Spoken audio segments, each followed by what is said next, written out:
जय हिंद। विजन सरकारी जॉब में आप लोगों का स्वागत है। यहाँ कंपटीशन का जो भी तैयारी है, बिहार एसआई, एसएससी, जीडी या कोई एसएससी और हो, जनरल जो स्टडी है बाबू, इसके बारे में हम लोग यहाँ क्या करेंगे, सीखते चलेंगे शुरू से। और जो भी वैकेंसी आएगा उसके बारे में फास्ट रिवीजन भी करवा दिया जाएगा। तो आज हम ये वीडियो जो हमारा है, ये पहला वीडियो होगा इस चैनल पे और आज से हम शुरुआत कर रहे हैं। तो चलिए आगे बढ़ते हैं। आज हम वर्ल्ड ज्योग्राफी के बारे में कुछ बताएंगे बाबू। ज़्यादा तो नहीं बता पाएंगे क्योंकि आज हमारा क्या है, फर्स्ट डे है और कुछ तो ज़रूर सीखेंगे हम यहाँ पे। समझ में आ रहा ना?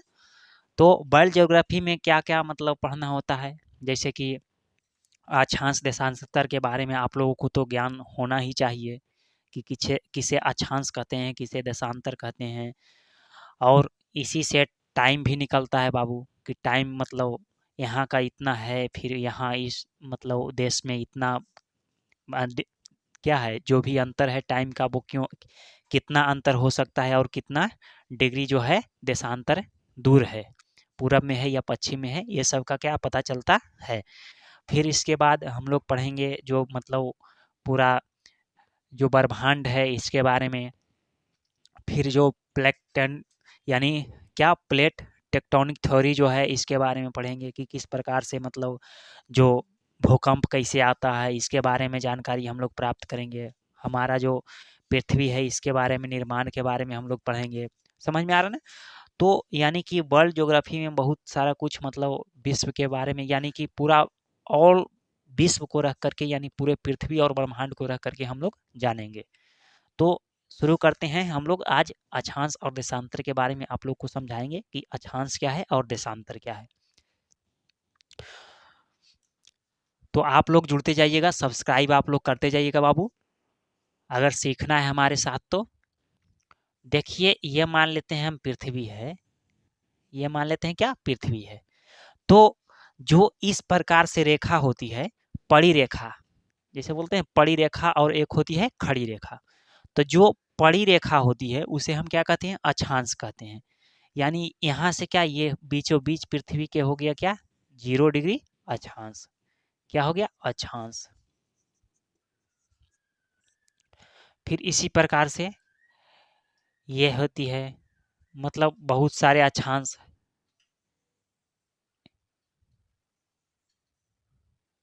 समझ में आ रहा ना? इस प्रकार से क्या है, पृथ्वी पर अक्षांश रेखा है। समझ में आ रहा ना? ये क्या बना रहे हैं हम, अक्षांश बना रहे हैं।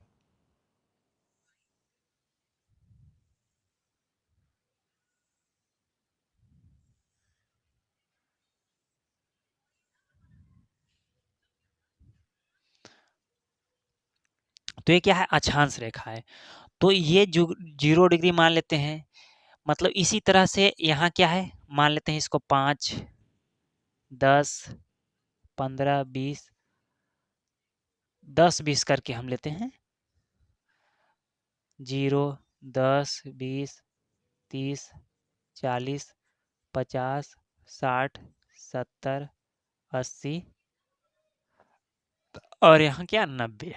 फिर इधर ही भी लेते हैं, 10, 20, 30, 40, 50, 60, 70, 80 और यहाँ क्या, इधर क्या है, छोटा छोटा कर देते हैं, यहाँ क्या होता है, 90।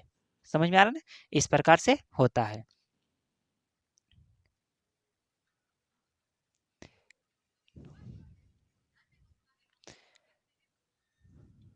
60, ये हो गया 70, ये हो गया 80, ये हो गया 90। तो देखिए टोटल अक्षांश कितना होता है, इसके बारे में हम लोग चर्चा करेंगे। कि अक्षांश पहले समझ में आया कि पृथ्वी पर ये सब क्या है, काल्पनिक रेखा है, यानी कल्पना किया गया है। समझ में आ रहा है? पृथ्वी पर ये कल्पना किया गया है।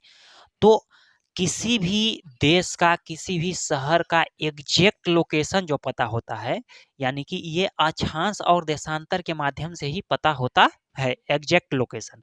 जैसे मान लीजिए ये क्या है, अक्षांश है। मान लीजिए यहाँ कोई मतलब शहर है, समझ में आ रहा है ना, तो फिर क्या इधर देशांतर इस प्रकार से बनेगा, तो ये देशांतर यहाँ ना कुछ कुछ आएगा, तो फिर अक्षांश और देशांतर से ही क्या किसी न किसी यानी कि जगह का एग्जैक्ट लोकेशन पता चलता है।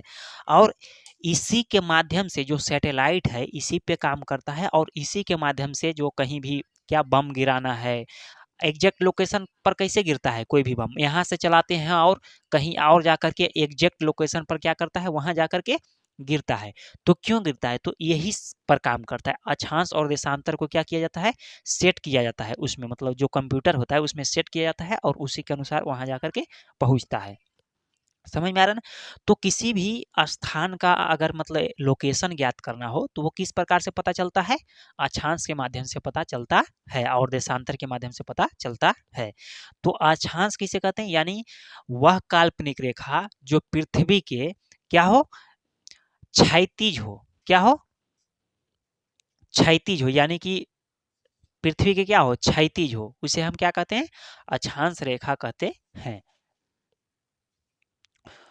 तो अक्षांश रेखा कितनी होती है, तो यहाँ क्या है 90 आ रहा है, 1 2 यहाँ से देखिए शुरू कर रहे हैं और यहाँ से 1 2 करके यहाँ तक क्या आ रहा है 90 आ रहा है, फिर यहाँ से शुरू हो रहा है 1 2 करके यहाँ से 90 आ रहा है। तो ये टोटल यहाँ क्या आएगा, इसके पहले 89, क्या आएगा 89, 89, इसके जस्ट पहले ये क्या आएगा 89। तो देखिए यहाँ से यहाँ तक कितना है, यहाँ तक 89, 89। ये क्या है 90 डिग्री, ये क्या है एक बिंदु की तरह है। ये अक्षांश जो रेखा है रेखा नहीं है, रेखा ना होकर के क्या है एक बिंदु की तरह है, समझ में आ रहा ना। तो अक्षांश जो रेखा है टोटल इधर कितना है 89 है, इधर कितना है 89 है, फिर वही बात यहाँ क्या है एक बिंदु की तरह है अक्षांश रेखा, समझ में आ रहा ना। तो 89 इधर हो गया, 89 इधर हो गया, 89 और 89 जोड़िए, टोटल कितना आ रहा है 9 9, 18 की 8 हाथ में 1, 8 8 16 1 17, यानी 178। और देखिए ये जीरो वाला हम नहीं अभी काउंटिंग किए, तो इसको प्लस 1 कीजिएगा, प्लस 1 कीजिएगा फिर तो क्या आ गया 179। तो टोटल अक्षांशों की जो संख्या है कितनी होगी 179, कितनी होगी 179, समझ में आ रहा है ना। तो अक्षांश रेखा क्या है, एक काल्पनिक रेखा है पृथ्वी पर, क्या है मतलब एक काल्पनिक रेखा है जो कि क्या है समानांतर है, समझ में आ रहा है, यानी क्षैतिज है, समझ में आ रहा है ना। एक क्या है क्षैतिज, एक क्या होता है क्षैतिज, अक्षांश क्या है क्षैतिज, एक होता है ऊर्ध्वाधर, ऊर्ध्वाधर, ऊर्ध्वाधर, समझ में आ रहा है। ऊर्ध्वाधर मतलब खड़ा, क्षैतिज मतलब पड़ा, समझ में आ रहा है। पड़ा और खड़ा के मतलब समझ में आ रहा है, खड़ा है ऊर्ध्वाधर है, पड़ा है क्षैतिज है। तो अक्षांश जो है क्या है क्षैतिज रेखा है, क्या है काल्पनिक है। आपके घर तर से कोई रेखा गुजरा है, खींचा गया है, नहीं खींचा गया होगा, तो क्या है ये काल्पनिक है, कल्पना किया गया है। और ये एग्जैक्ट मतलब क्या बन, एक कल्पना करके मतलब क्या किया गया है सेट किया गया है सैटेलाइट के माध्यम से, और ये और सब के माध्यम से ये क्या किया है सेट किया गया है। तो ये क्या है कल्पना किया गया है, काल्पनिक रेखा है। देखिए यहाँ से यहाँ तक जो है ये दोनों के बीच की दूरी सभी के पास मतलब क्या होती है समानांतर होती है, समझ में आ रहा है ना। यानी कि जहाँ इतना दूरी जहाँ क्या है यहाँ पे है और यहाँ पे, दोनों के बीच की दूरी क्या है बराबर है, समझ में आ रहा है। क्योंकि ये क्या है क्षैतिज रेखा है। और जैसे कि मान लीजिए एक बॉल है, बॉल बॉल हम लेते हैं, मान लीजिए एक कोई बॉल है, तो गेंदा पर आप इस प्रकार से मतलब एक चिन्ह दीजिएगा, तो सब जगह देखिएगा घुराते घुराते लाइएगा, और नीचे में क्या नीचे में एक पॉइंट बन जाएगा फिर, और ऊपर में एक पॉइंट बनेगा, फिर वो क्या होगा घूरते जाएगा। अब बीच वाला जो है रेखा जो है ये वाला रेखा सबसे क्या होगा बड़ा होगा, समझ में आ रहा ना। ये वाला रेखा जो है क्या होगा सबसे बड़ा होगा। बॉल में आप बनाइएगा तो आपको पता होगा, आप बना करके देखिएगा सबसे बड़ा कौन होगा बीच वाला। तो ये जो रेखा होती है जो अक्षांश 0 डिग्री होती है वो क्या होती है, सबसे बड़ा होती है। अक्षांशों में सबसे बड़ी रेखा कौन सी होती है, 0 डिग्री होती है। कौन सी होती है, 0 डिग्री होती है। ये पूछ सकता है कि अक्षांशों में सबसे बड़ी अक्षांश रेखा कौन सी है, 0 डिग्री होती है। इसे ही भूमध्य रेखा कहते हैं।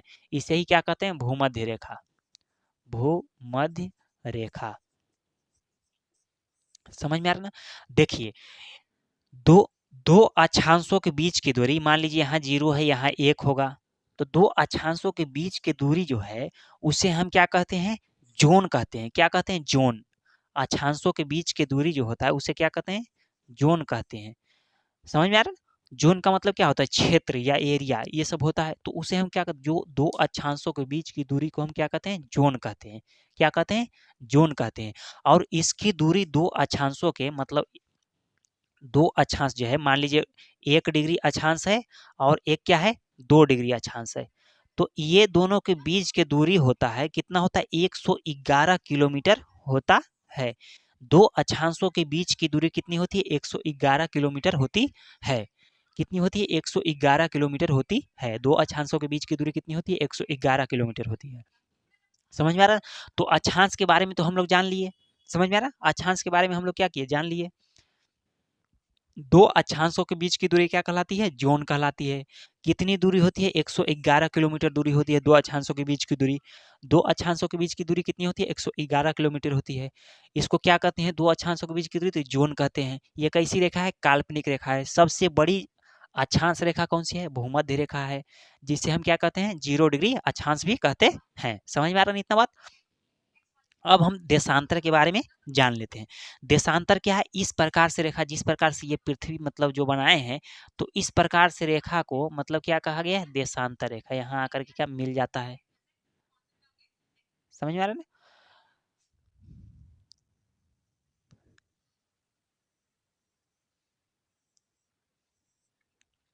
आप एक गेंद लीजिए, अगर गेंद रहता तो आपको बहुत अच्छी से समझाएंगे।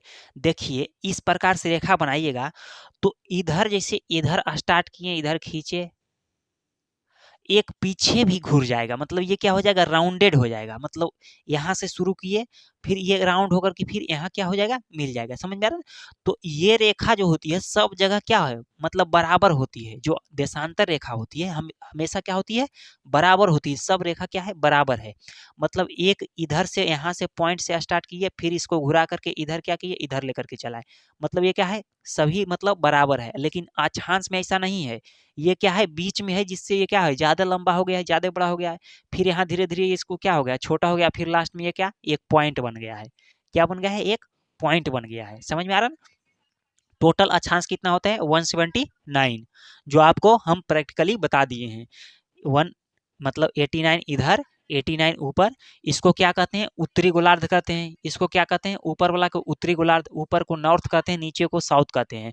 इधर ईस्ट कहते हैं और इधर वेस्ट कहते हैं। राइट तरफ इधर ईस्ट कहते हैं और इधर वेस्ट कहते हैं। ऐसे खड़ा हो गए तो लेफ्ट ईस्ट हो गया, राइट वेस्ट हो गया, ऊपर नॉर्थ हो गया, नीचे साउथ हो गया।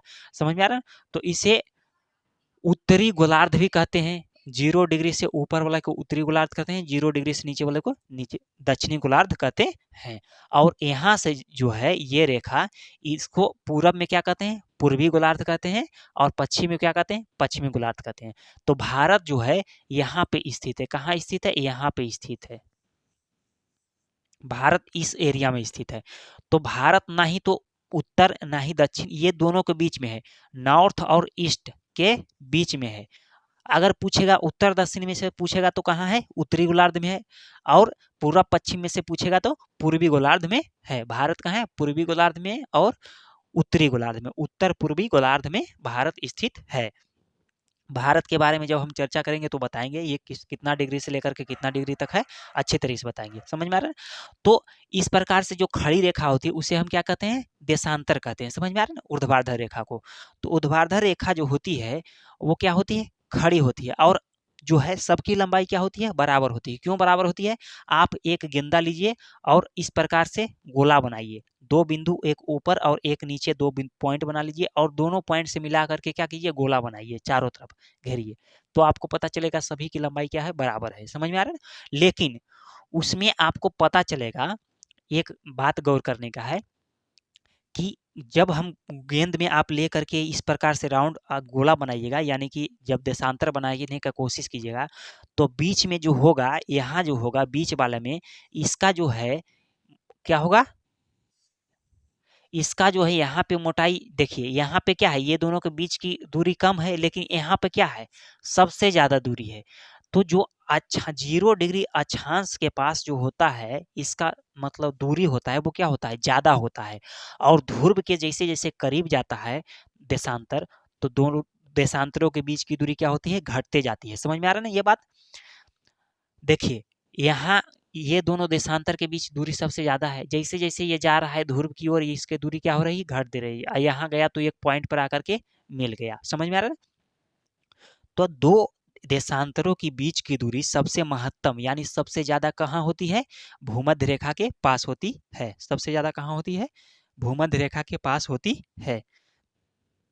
पूछेगा देशांतर टोटल कितना है, तो देशांतर इधर मतलब इस प्रकार से खींचिएगा, तो इस प्रकार से खींचने पर मतलब 100 जो एक बॉल है, तो इधर पूरब से मतलब इधर जो है आगे में तो खींच लिए, इधर पीछे में भी जाएंगे, तो इसी प्रकार से टोटल मिला करके कितना हो जाएगा, 179। जैसे कि मान लीजिए 0 से हम यहाँ क्या किए, स्टार्ट किए, ये क्या है, 0 डिग्री है, ये क्या है, 0 डिग्री है। यहाँ से स्टार्ट किए 1 2 3 4 5 6 7 8 9 10, यहाँ 90 पहुँचा, फिर पीछे गए, इसके पीछे फिर कितना पहुँचा उधर, ये मतलब टोटल कितना पहुँचा, 189। अब फिर जहाँ 180 पहुँचता है उसको हम छोड़ देते हैं, 180 वाला को क्या करते हैं, छोड़ देते हैं। फिर हम इधर से स्टार्ट करते हैं 180 के बाद फिर से 1 से, तो 1 2 3 4 5 छोड़ करके यहाँ फिर क्या आती है, यहाँ लास्ट में क्या आता है, 179, यहाँ ये पहुँचता है। समझ में आ रहा है ना? 90 फिर यहाँ फिर इधर मतलब टोटल कितना, 179। इसको 0 डिग्री वाला को हम यहाँ छोड़ देते हैं, यानी 2 रेखा इसमें छोड़े हैं, एक उधर वाला को छोड़े हैं एक रेखा, और एक इधर वाला छोड़े हैं। बाकी 179 इधर है, इसको हम पूर्वी देशांतर कहते हैं, और इधर 179 है जिसे हम पश्चिमी देशांतर कहते हैं। समझ में आ रहा है ना? तो टोटल कितना हो जाएगा, 179 प्लस 179 कितना हो जाएगा, 8 7 7 14 कितना हो जाएगा, 15, और ये क्या हो जाएगा, 3, तो कितना हो जाएगा, 358। और 2 को छोड़े हैं, एक 0 डिग्री वाला को इधर को छोड़े हैं, और उधर 180 वाला को छोड़े हैं, तो 2 हम जोड़ेंगे तो कितना हो जाएगा, 360। तो टोटल देशांतरों की संख्या जो होती है 360 होती है। समझ में आ रहा है ना? टोटल देशांतरों की जो संख्या होती है 360 होती है। 179 पूर्वी और 179 पश्चिमी, और एक 0 डिग्री देशांतर, और एक 180 यानी कि जो उधर है, जिस जहाँ से मतलब आप मान ही लीजिए, एक मैप आप लोग देखिएगा, तो आप देखिएगा ध्यान से, जो यानी देशांतर रेखा को आप काउंटिंग करने का कोशिश कीजिएगा। समझ में आ रहा है ना? तो वो आपको पता चलेगा, जो 180 डिग्री है उसको क्या किया गया है, यानी इंग्लैंड के पास से गुजारा गया है, वहीं से क्या किया गया है, यानी कि टाइम मतलब वहीं से मैनेजमेंट होता है। समझ में आ रहा है ना? वहीं के हिसाब से यहाँ जैसे कि 5.5 घंटा जो है हमारा क्या है, प्लस में है, 5.5 घंटा प्लस में है। तो 5.5 घंटा प्लस हम कहाँ से जोड़ते हैं, तो इंग्लैंड से जोड़ते हैं, यानी जो 180 डिग्री जो है, या समझ में आ रहा है ना, जिसको यानी कि हम उसको क्या कह सकते हैं, 0 डिग्री कह सकते हैं। मान लीजिए 180 ना करके उसको क्या कह सकते हैं, 0 डिग्री कहते हैं। तो 0 डिग्री जो है वह कहाँ से गुजर रहा है, इंग्लैंड के पास से गुजर रहा है। समझ में आ रहा है ना? और जो हमारे यहाँ से गुजर रहा है, तो वो 182 182 डिग्री से हमारा जो क्या है, टाइम जोन, हमारा जो टाइम है वो कहाँ, कितना डिग्री से हम लोग मतलब हमारा टाइम जोन है, 82.5, कितना डिग्री, 82.5 डिग्री, 82.5 डिग्री, 82 दशमलव यानी 82.5 डिग्री हमारा क्या है, टाइम जोन है, यानी 82.5 डिग्री टाइम जोन हमारा है। तो देखिए टाइम जोन के भी बारे में बात करेंगे हम। समझ में आ रहा है ना? तो क्या होता है कि देखिए, पहले इतना समझिए, 179 क्या है, पूर्वी, और 179 पश्चिमी देशांतर, और टोटल हम जोड़े तो कितना आएगा, 100, यानी कि 360, दो एक 0 डिग्री और एक मतलब 180 डिग्री। समझ में आ रहा है? तो ये टोटल कितना है, 360। 360 है। देशांतर हम लोग किसे कहते हैं? जो खड़ी रेखा है, काल्पनिक रेखा ये भी है, और ये क्या है? खड़ी रेखा, यानी ऊर्ध्वाधर रेखा, पृथ्वी को विभक्त करने वाली काल्पनिक ऊर्ध्वाधर रेखा को क्या कहते हैं? हम देशांतर कहते हैं। और दो देशांतर के बीच की दूरी को क्या कहते हैं? गोरे कहते हैं। क्या कहते हैं? गोरे। दो देशांतरों के बीच की दूरी को क्या कहते हैं? गोरे कहते हैं। गोरे। समझ में आ रहा है? ये पूछता है बाबू कि दो देशांतरों के बीच की दूरी को क्या कहते हैं? गोरे कहते हैं। क्योंकि देखिए अक्षांश के बीच में तो क्या जोन एरिया आपको समझ में आ जाएगा, लेकिन ये नाम थोड़ा सा नहीं याद रहता है। तो दो देशांतरों के बीच की दूरी को क्या कहते हैं? गोरे कहते हैं। देखिए वहां तो बता दिए कि 111 किलोमीटर क्या होता है? अंतर होता है, क्योंकि सब जगह बराबर होता है, लेकिन यहाँ सब जगह बराबर नहीं होता है। देखिए आपको बताएं कि जो यहाँ होता है यानी भूमध्य रेखा के पास, वो क्या होता है? इसकी दो देशांतरों के बीच की दूरी क्या होता है? बढ़ जाता है। और वही ध्रुव पर जा क्या होता है? कम जाता है। समझ में? जैसे जैसे ध्रुव की ओर जाता है कमते जाता है उसकी बीच की दूरी। तो इसकी बीच की दूरी क्या है? कोई भी सीमित नहीं है, इसलिए दर्शाया भी नहीं गया है, बढ़ते घटते रहता है। तो इतना समझिए कि इसके बीच की दूरी को क्या कहते हैं? गोरे कहते हैं। टोटल कितना होता है? 360 होता है। तो अब देखिए कि दो देशांतरों के बीच की दूरी जो है, यानी कितने घंटे, मतलब कितना मिनट में क्या होता है, यानी उसका अंतर होता है। जैसे कि मान लीजिए एक देशांतर है 0 डिग्री देशांतर है, 0 डिग्री देशांतर है, फिर क्या है 1 डिग्री देशांतर है, फिर क्या है 2 डिग्री देशांतर है। तो ये दोनों के बीच जो है दूरी जो है वो कितने मिनट का अंतर होता है। जैसे कि हमारा जो मतलब टाइम है वो 82.5 डिग्री से क्या होता है? निर्धारित होता है। 82.5 डिग्री जो देशांतर है उससे क्या होता है? निर्धारित होता है। समझ में आ रहा है ना? तो 82.5 डिग्री से हमारा जो टाइम है भारत का वो निर्धारित होता है। तो आखिर 5.5 घंटा ही क्यों? 6 घंटा क्यों नहीं आगे बताया जाता है? तो 5.5 घंटा ही हम क्यों आगे हैं इंग्लैंड के मतलब 0 डिग्री से? तो समझिए मानी कितना है कि 360 जो है, 360 देशांतर टोटल है। टोटल के देशांतर कितना है? 360। समझ में आ रहा है ना? 360 देशांतर जो है पार करने में कितना घंटा लगता है? 24 घंटा लगता है। कितना घंटा लगता है? 24 घंटा। 24 घंटा लगता है 360 देशांतर क्रॉस करने में। यानी 360 देशांतर धीरे जैसे पूरा पूरा पृथ्वी को क्रॉस करेगा कितना 24 घंटा में। समझ में आ रहा है ना? 24 घंटा में ही ना पूरा पृथ्वी को क्रॉस करता है। करता है कि नहीं करता है? 24 घंटा 6 मिनट और कुछ सेकंड लगता है, तो मान लीजिए 24 घंटा ही हम मानते हैं। समझ में आ रहा है ना? तो पूरा पृथ्वी को सूर्य जो मतलब सूर्य जो है यानी कि इधर से उधर घूर जाता है। पृथ्वी क्या होती है? घूरती है सूर्य के पास। एक चक्कर लगाती है कितने घंटे में? 24 घंटे में। 24 घंटे में ही लगाती है। तो 360 डिग्री ये घूर गई पृथ्वी कितने घंटे में? 24 घंटे में। तो मान लीजिए इसको कितना हम कर सकते हैं? 24 गुने 60 मिनट। मिनट हम कर सकते हैं, मिनट में बदल दिए। 360 डिग्री घूमने में इतना मिनट लगा, तो 1 डिग्री घूमने में कितना मिनट लगेगा? तो 24 गुने 60 बटे 360। तो इसको काट दिए इससे, छो छके 36 और छो छके 24।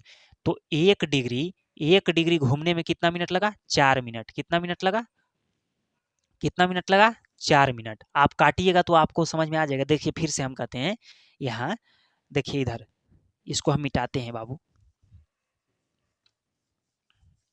देखिए 360 डिग्री देशांतर घूरने में टोटल कितना समय लगा? 24 घंटा।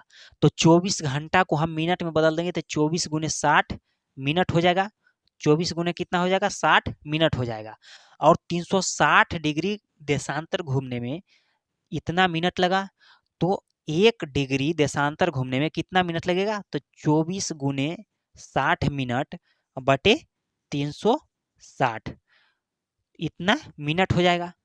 तो इसको काटेंगे तो ये 6 बार में कटेगा। समझ में आ रहा है ना? और 6 चके 24, ये 4 बार में, यानी कि 1 डिग्री जो है क्रॉस करने में टोटल कितना देर लग रहा है? 4 मिनट। समझ में आ रहा है? 1 डिग्री क्रॉस करने में कितना लग रहा है? 4 मिनट लग रहा है।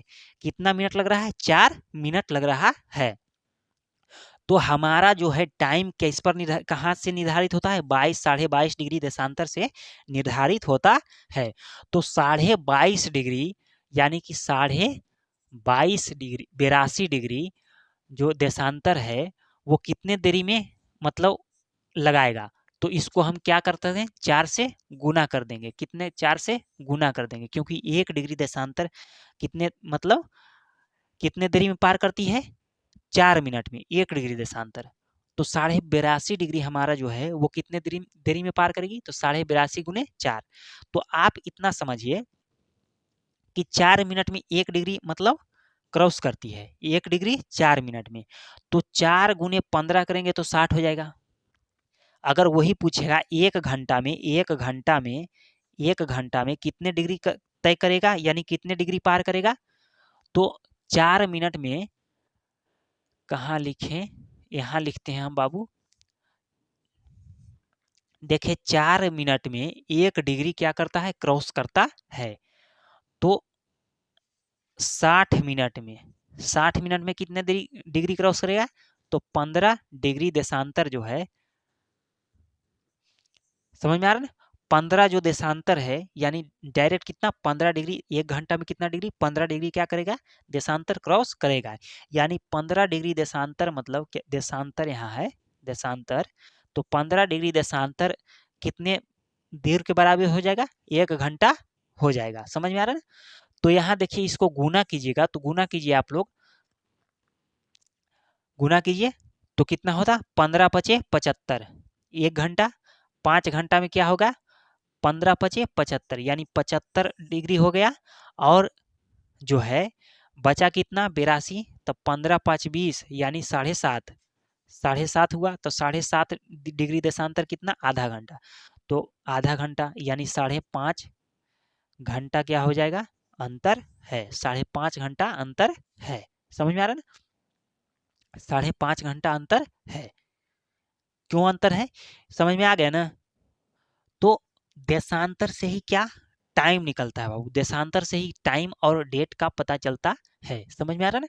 टाइम और डेट का जब निर्धारण होता है वो किससे निर्धारित होता है, देशांतर से। किससे निर्धारण होता है, देशांतर से। समझ में आ रहा है ना। 1 डिग्री देशांतर में कितना मिनट, 4 मिनट। 1 डिग्री देशांतर में 4 मिनट। 1 घंटा में तो गुना कर दीजिएगा, तो 15 चौके 60। तो 60 मिनट में कितना हो जाएगा, 15 डिग्री देशांतर। समझ में आ रहा है ना। इतना बात आप लोगों को समझ में आ गया, इतना बात आप लोगों को समझ में आ गया।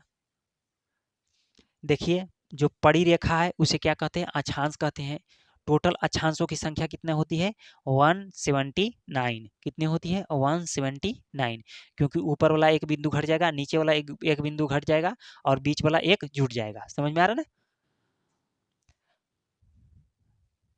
तो कितने हो जाएगा, 179। और दो अक्षांशों के बीच की दूरी को क्या कहते हैं, जोन कहते हैं। दो अक्षांशों के बीच की दूरी क्या कहते हैं, जोन कहते हैं।